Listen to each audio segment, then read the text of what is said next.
I'm Mike and welcome to the workshop. And this week I'm going to take these scraps of teak, some MDF and transform it into a really funky serving tray. So let's get to that. Roll the intro.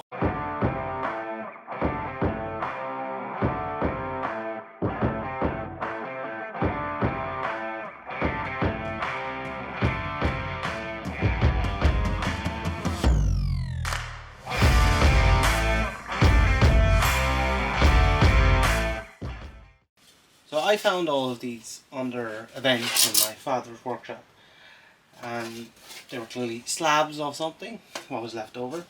So my plan is to keep as much of this lovely patina and saw grooves on it and use these to make a pseudo veneered food tray. So the plan is take these, bond them onto some MDF and then use them to edge it so it looks like a solid piece. And with a piece of solid teak that I have here, make two little handles. So let me bring in and show you the sketches, show you what we're going to do here. So here's the design. It's pretty simple really. I'm going to take these scraps and cut them. So I have these triangle pieces in which the grain will rotate. And then when I have that bonded, I'm going to clean up the edges and lip the solid edge of this MDF with some more of the scrap. And then I'm going to figure out how to do a handle. The first thing to do is to do a bit of measuring, see what sizes I can get, cut my piece of MDF, and then start cutting these to size.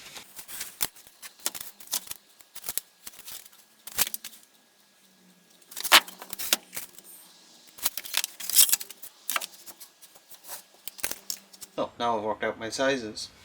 These are all, pardon me, these are all very rough. And I want to get at least one smooth face on this cut side. Again, I want to try to keep as much of this lovely sawmill milling as possible. So for that, because these are so thin, I'm going to do a little bit of a trick, a bit of a jig using some carpet tape and a bit of MDF. I'll show you now. So here I have this scrap MDF. The basic idea here is I'm going to bond these pieces onto the MDF so I can run them through my thicknesser. And to hold them in place, I'm just going to use some carpet tape. So I'll have to do 2 batches. Because I can't put much longer than this through my thicknesser because I work in a very small shed. But that's what we'll do. So let's do that.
So now that we have one face surface on these, it's time to cut our angles. So basically I know my length, so I've marked it here. I squared one edge to plane. So I'm working off this edge. I'll then find the center of that. That'll mark half my width, and that'll give me a line from here to here. And I'll do that once more and then do the exact opposite for the width on the other two.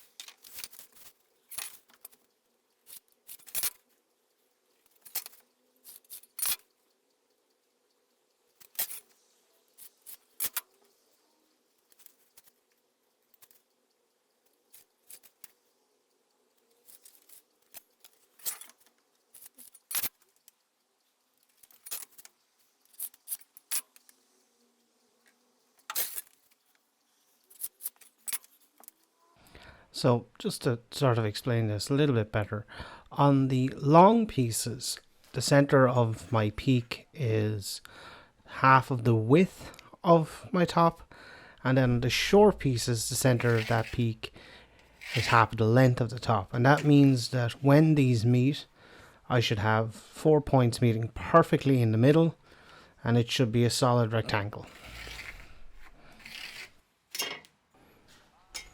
With all of these marked out, then I just roughly cut them on the bandsaw, and this is a beautiful cool lighting effect.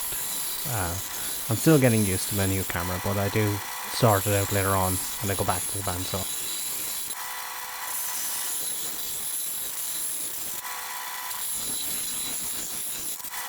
So now that I have all of these rough cut on the bandsaw, I use my block plane and my shooting board to perfect the edges to make sure I get a perfect joint all the way along.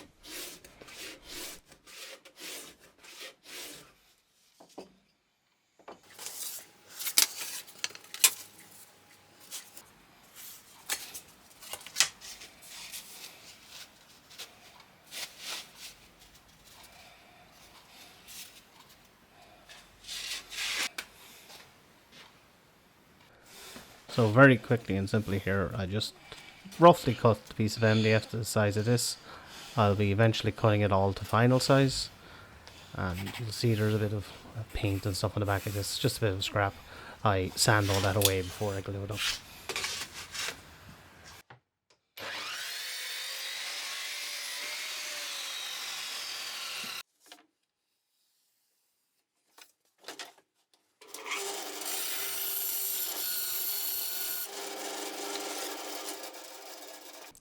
So when I'm doing any sort of veneering job, what I tend to do is basically assemble it all using masking tape on the face side.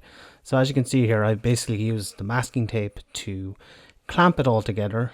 That means that the joints are nice and tight and allows me to clamp it closed. And now it's time for gluing, where I use literally every hand clamp I have. You can never have too many clamps.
I had taken out the clamps and removed all of the masking tape. It was time to sand it down, and pretty soon into the process I decided that the grain underneath was too nice to hide under all the old saw grooves, so I got out my big belt sander and brought it all back to bare wood. So you'll see that coming up now in a second.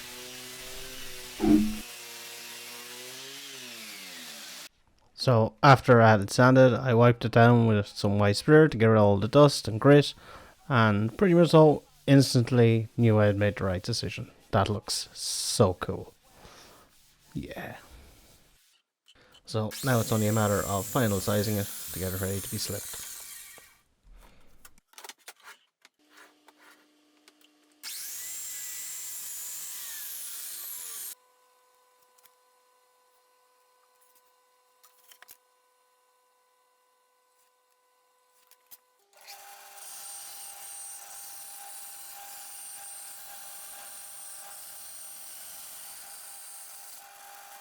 So now we have our kind of cool effect base. Next step is to take the offcuts. I'm cutting out these triangles. I'm going to lip all around this. And I'm just going to put those lippings on with glue. I don't want nails showing. And then stay in the back, put on 2 handles. So let's get at that. So once again, it's time for the internet's favorite masking tape trick. So yeah, if you haven't seen this before, this is just incredible. All you have to do is put a line of masking tape on the 2 pieces you want to bond together temporarily, then a bit of super glue, and it's good to go. You can do whatever you want in terms of cutting or routing, and then it just pops apart really simple. So I use that to make sure that all these slips are the same size. So the internet's favorite masking tape trick worked again. So I have all these parts the same width and have 1 square edge. Now originally I was going to leave these all janked, but seeing as I've now made the top lovely, I'll have to sand them like I did with the top, or maybe plane them because it's a straight surface. And again, this is just so handy. And they held strong enough to plane them, they held strong enough to cut them, but they pull apart so easily. And that's because this way masking tape has a great grip, that way it doesn't, so it just pops off. So for this I am going to line my good edge up, my flat edge up at the top. Don't want to be taking too much off the top, and I'm just going to go with a simple butt joint on this. So I'll glue up the 2 long sides first, and then I will, when those are dry, I'll trim these off flush, glue on the short sides. And this is a very simple process. I'm just going to use masking tape again, so I'll do that. So to put on these slips, I just use masking tape as a clamp. Masking tape is just so vital in any workshop. It's really effective for this kind of slipping, particularly if you don't want to put any nails or anything like that in it.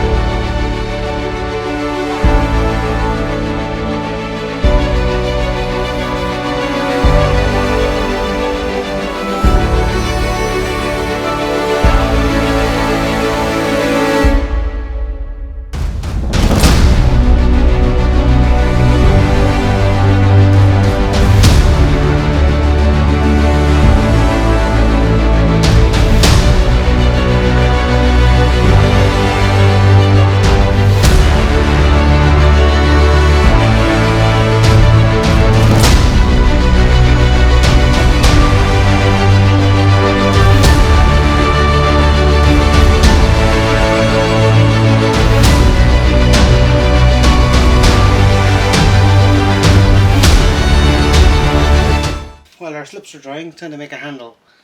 So I did a bit of mussing and fussing off camera and I came up with this. I also found this lovely piece of walnut that was left over from my door handle build. Blinky up there. Completely unnecessary, but kind of cool. So the first thing I'm going to do is I'm going to bring this over to the bandsaw. I'm going to split it up the middle. And then I'm going to do the same trick I did for the slips. Super glue masking tape trick. Glue these 2 plain faces together. Then I'll plane down the cut sides. And I'll mark around this template I've made. Cut the 2 of them at one time and then break them apart. That means that they'll end up pretty much so the same shape when I'm done.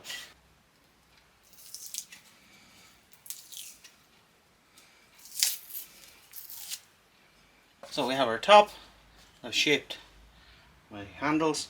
So the plan, I've done one here, is to put the handle on the side at an angle so you get this V. So I'm going to cut the other one and then I'm just going to attach that using some dowels, and then quick sand and it's time for finishing.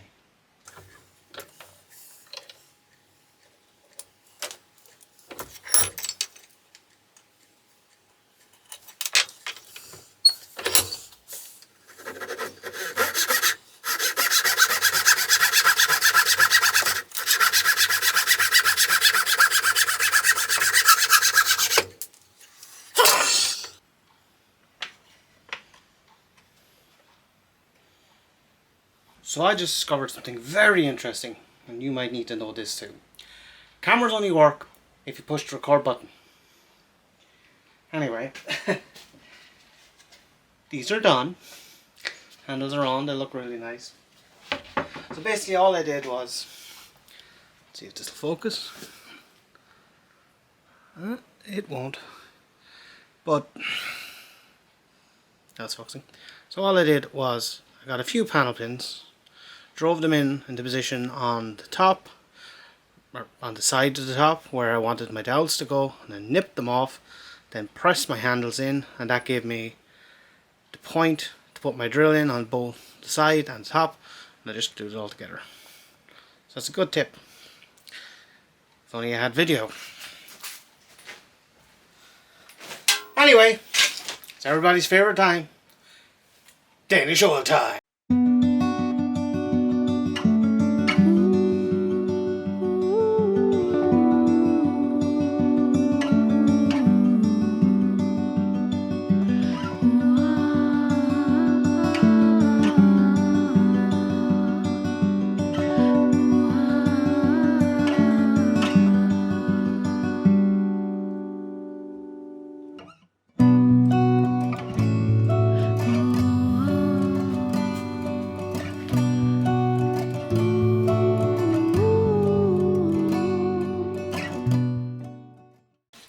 Right, so there we have it. Take some scrap that frankly is not even worth for the bin and transformed it into this. A rather nice serving tray. A really cool grain pattern. Walnut handles. Eventually I will, because the bottom is still, even though I sealed it, the bottom is still MDF, so eventually I'm going to get some rubberized cushion to go under it, to keep the water out, but yeah, I'm kind of proud of that. It's a shame to see timber with such a lovely figure go to waste. So, as always, thank you for staying to this point in the video. Like, subscribe and do all that cool stuff. And absolutely do try this at home. Is it zoomed in or something?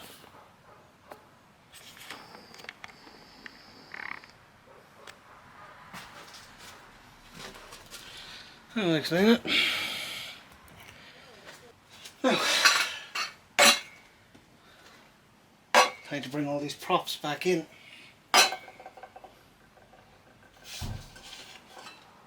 It holds